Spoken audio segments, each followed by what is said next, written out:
What's cooking, everybody? Dave Altizer here with Kinotika, and today we're reviewing the Canon M50. When the Canon M50 was first announced, I was not that excited about it because it seemed kind of lackluster in its specs. But now that I have it in my hands and I've been using it for the last couple of days, I've honestly really fallen in love with this camera. I think it's really one of the best all-around tools from Canon in terms of photography and video, and for most people it's at the right price as well. In terms of specs on this camera, we have a 24 megapixel sensor inside of it. It's actually the same one that's in all the other Canon cameras, and it's inside here. But what makes it different than any other camera before it is the new Digic 8 processor. Now, if you're not aware of what that means and what that is, I will just tell you this. Digic 8 is the newest processor from Canon, meaning this is going to give us the best image quality of all time on this sensor. We get more autofocus points. We have a new eye detection autofocus system. This camera really is designed for beginners and people who are ready to step up from mobile phone photography. If your iPhone just isn't cutting it anymore and you want a little bit better noise performance when you're shooting low light, or if you want that depth of field that you get by using interchangeable lenses like this camera, then this camera really is a great step up for you. It also ships with a kind of beginner's mode style of menu system, which is really interesting. We've seen it before on other Canon cameras. I personally turn it off because I want to see all the more advanced features, but you can leave it on. It kind of helps you understand what those settings are and what they mean. It kind of walks you through it, and I'm glad that they've done this because it's really easy for me to recommend this to somebody who's just starting out with photography. The new processor also brings even better image stabilization in this camera when we're talking about video and stills, but especially for video. If you turn that on and you enable the image stabilization, it just makes hand holding this camera and getting smooth shots much more doable. When it comes to the build quality of the Canon M50, it's decent. It's not bad. It feels good in the hands. There's enough grip here for even someone like me who's got fairly large hands to hold it. We do have the beloved selfie flip screen. This is the thing that everybody wants, everybody needs, especially for YouTubers or for those selfie shots. You also get the ability to look through a viewfinder on here. That's a small little OLED viewfinder. What's interesting, however, is with the touchscreen and the EVF, I can actually change my focus points by simply touching the touch screen here and moving my focus point and looking through the viewfinder. It's really useful. It's something that feels really natural. You can use it like this, but my nose kind of always hits it. The camera uses these LPE12 batteries, and they're okay. I only get about 30 minutes of video record time on it. Honestly, if you buy this camera, I would recommend going on Amazon and buying some extra batteries. On the M50, you get not only a hot shoe like the G1X, but you actually get a real mic input. Yay! All the vloggers in the world and YouTubers are rejoicing. I will say, the biggest issue with the mic input is the placement of it. I feel like they could have done a better job with that. I don't know why they didn't put it up here. That would have been nice. See? Could have put it right here. No big deal. It would plug in and it wouldn't interfere with the screen. While we're on the topic of the mic input, I will just go ahead and say this camera is actually really good for video. And when I say video, I mean 1080p video in particular. For just an all-around video camera, for filming your family, if you're on a trip, if you're a vlogger, it's just so usable and so great.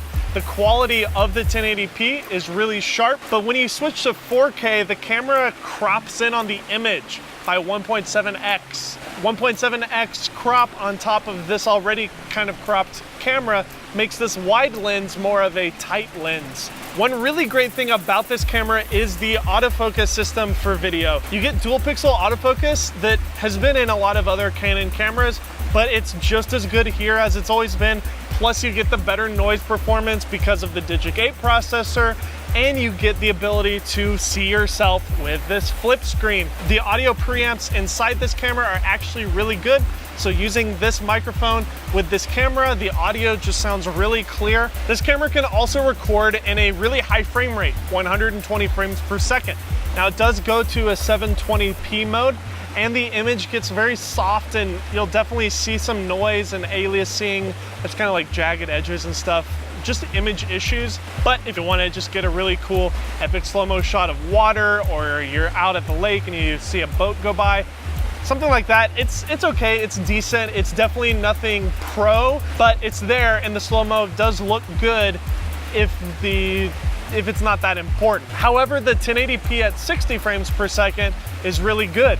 Not only can you shoot at 60 frames per second, but you can slow that footage down to 24 frames per second if you're shooting at 24, and it gives you nice slow motion without any of those image issues. Also on this camera, we have a built-in time-lapse feature. This camera built-in can record up to a 4K time-lapse. With stills with this, when it comes to stills on this camera is really capable actually.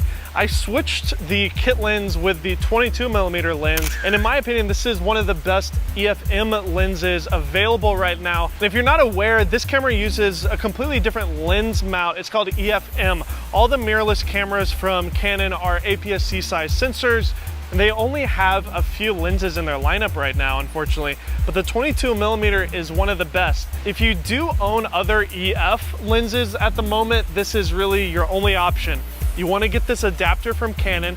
It converts the lens mount from EFM to the standard EF adapter, and that allows you to use any of the primes or zooms that you have. But I really recommend that you guys pick up an extra set of EFM lenses. I know it's going to be a little pricey, especially if you already own some other lenses, but I really recommend it because these lenses are tiny. Look at this.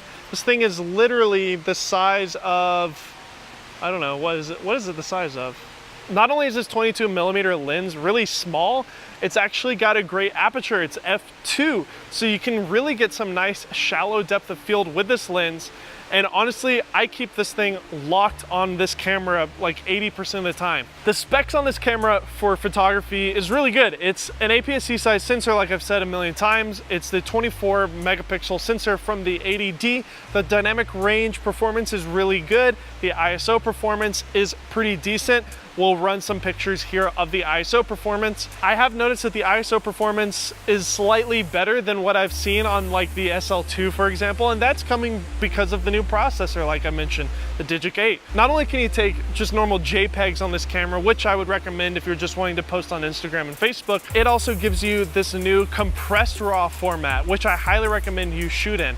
Compressed RAW gives you 30 to 40% less file size, but you still get the same resolution and the flexibility of a RAW image. If you're not familiar with what RAW is and why it's important, RAW basically captures the image but allows you to change things like exposure, your highlights, your shadows in post-production, which is really nice. If you're a little bit off on your white balance, changing that in post with the raw data is really great to have. There's also a completely silent photo mode on this camera, so you can be snapping pictures and you don't hear a single sound whatsoever. So one of the best things about this camera is the amazing Wi-Fi connection. As you see here, I just turned the camera on and it immediately connected. That's because I did the initial connection here on the phone, and because of the Bluetooth tied to the Wi-Fi, we get a really quick response time here. What's also really amazing is this auto transfer feature. Once you turn auto transfer on,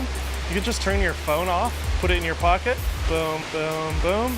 So I just took 3 pictures. You'll actually see in my images those pictures that I just took. This camera doesn't have GPS built in, but again, in the same way that it sends images to your phone, you can actually send the location information from your phone to the camera. So I just enabled it. It's now recording my location, and every image that I take, it's tracking the GPS from the phone on the images that you take. Overall, the Canon M50, in my opinion, is the best deal in Canon's entire lineup. The M50 may not be that exciting to pros, but what is exciting is the potential of the mirrorless system from Canon. I really feel like they're getting some heat from Sony, Panasonic, and even Nikon right now to build up their mirrorless system. This camera is real exciting. We're gonna be doing a lot more content about it. Let us know what you think about this video in the comment section below. And if you wanna see more M50 videos, make sure to stay subscribed and hit that notification bell so you know exactly when our next M50 video comes out. Once again, I'm Dave Altizer. This is Kinetica. See you next time.